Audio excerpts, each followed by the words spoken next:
नमस्कार मंडळी, गरुड जेपकथा विश्वामध्ये तुम्हा सर्वांचं खूप खूप मनापासून स्वागत आहे. आजच्या कथेचे नाव एक स्वप्न असंही. आज प्रीती चिनूला घेऊन पार्कमध्ये चालली होती. चिनूने छान पिंक रंगाचा सुंदरसा फ्रॉक घातला होता. त्याबरोबर पिंक रंगाच्या मॅचिंगच्या क्लिप तिच्या सुंदरशा चेहऱ्यावर खूपच उठून दिसत होत्या. तिचा छानसा लूक तिच्या एव्हरग्रीन संतूर मम्माने केला होता.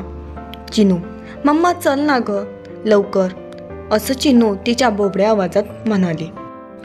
हो चल, धर माझा हात आणि आता रस्त्यावर हात सोडू नकोस चिनू बाळा, असं प्रीती चिनूला रस्त्यावर चालता चालता सांगत होती. आणि पुढे धाड धूड धुडूम. तिला काय झालं कळलंच नाही. जेव्हा ती शुद्धीवर आली तेव्हा ती एका हॉस्पिटलमध्ये होती. तिला अजूनच गरगरल्यासारखं होत होतं. चिनू, चिनू, माझी चिनू कुठे आहे? मी इथे आली कशी? ते एका नर्सला म्हणाली. सिस्टर, हे बघा, आधी तुम्ही शांत व्हा, सगळं सांगते.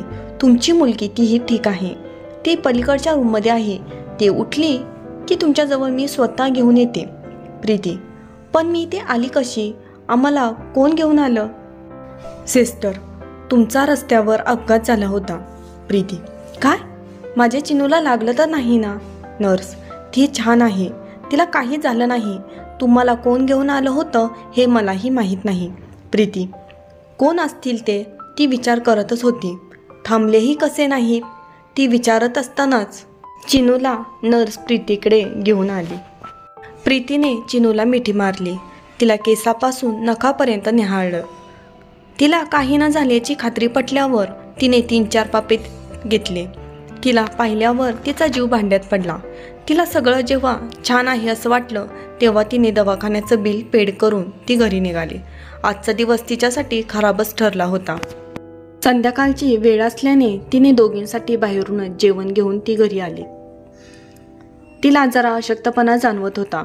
घरी आल्यावर तिने देवाजवळ नवऱ्याच्या फोटोजवळ दिवा लावला. देवाला नमस्कार करून शांत चिनूला घेऊन बसून राहिली. तिला आज खूपच एकटं वाटत होतं. आता चिनूचा आधार एकमेव होता, त्यामुळे ती मनातून खूपच घाबरली होती. एकटेपणाच्या आयुष्यामुळे तिला तिच्या मनाचा थरकाप उडाला होता. तिचा नवरा सुमितच्या ती विचारातच होती.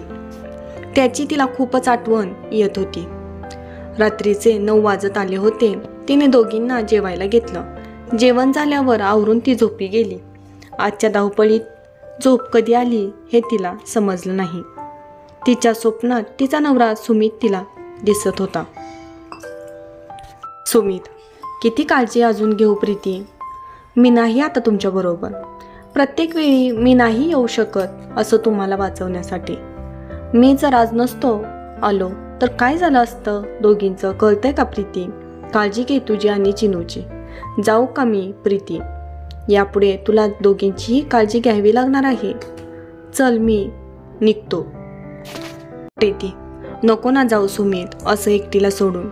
एकटं जगण्याची मला भीती वाटतेय. ती रडत होती, जोरजोरात ओरडत होती. प्रीती, ए प्रीती उठ. तिला कोणीतरी हलवत होतं. उठून बघते तर सुमित तिला काय झालं, का अशी ओरडतेस म्हणून विचारत होता. सुमितला बघून तिला तर खूपच रडायला आलं. तिने त्याला घट्ट मिठीच मारली. सुमितला ती अशी का वागते कळत नव्हतं. प्रीती, सुमित मला सोडून कधीच जाऊ नकोस. आयुष्यभर तुम्हाला माझ्याबरोबर हवा आहेस. चिनू, आई बाबा इथेच आहे. बाबा कोठे गेला नाही. तू कशाला रडतेस? ती दोघांना बिलगली आणि देवाला म्हणाली, देवा, स्वप्नातलं आयुष्य कधी माझं खरं होऊन देऊ नकोस. माझ्या नवऱ्याचं रक्षण कर. माझं आयुष्य माझ्या नवऱ्याला लाभू दे. त्याचं रक्षण कर. त्याच्यामुळेच आज मी आहे. आज एका स्वप्नामुळे प्रीतीचे डोळे खरे उघडले होते. प्रीतीने आज नवऱ्याशिवाय असणारं भकास आणि निरुत्साही आयुष्य अनुभवलं होतं. सतत छोट्या छोट्या गोष्टीवरून भांडण राग करणाऱ्या प्रीतीला आज छोट्या छोट्या गोष्टीवरून काळजी करणारा नवरा आठवत होता. सुमितच तिचं खरं अस्तित्व होतं. त्याच्याशिवाय सगळं जग तिच्यासाठी परक होतं. एका स्वप्नामुळेच तिला नवऱ्याची खरी किंमत तिला समजली होती. एवढं प्रेम करणाऱ्या नवऱ्याची किंमत एका स्वप्नामुळेच तिच्या लक्षात आली. ही कथा काल्पनिक आहे. यामध्ये कोणाचंही मन दुखवण्याचा हेतू नाही. कृपया कथा आवडल्यास लाईक करा, शेअर करा, सबस्क्राईब करा आणि अशाच नवनवीन कथेबरोबर पुन्हा भेटत राहीन. Thanks for watching. जय हिंद, जय महाराष्ट्र. धन्यवाद.